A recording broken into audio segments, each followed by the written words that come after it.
กินหมึกทรายเนาะครับกุ้งนี่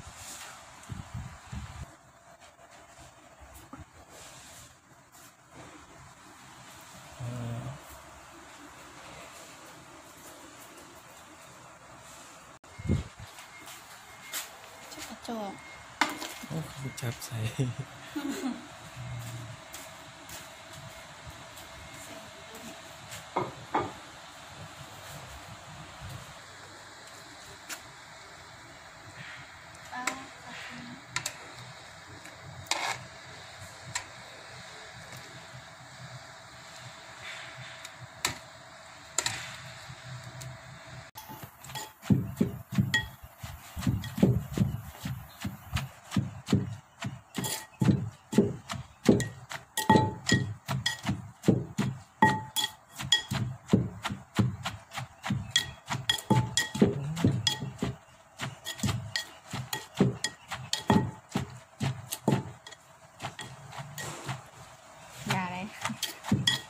เป็นตาแสบแท้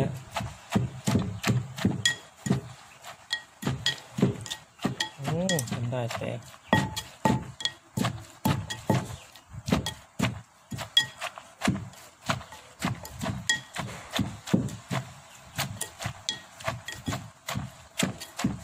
โอ้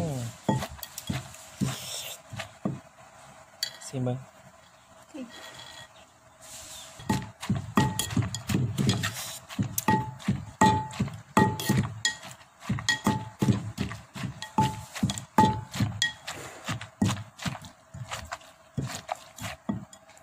ซิมดอกสอง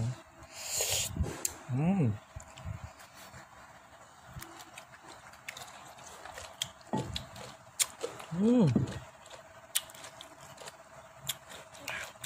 ี่บอกต้องจางดู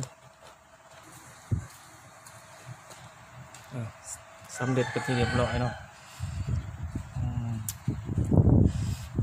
มาเด้อ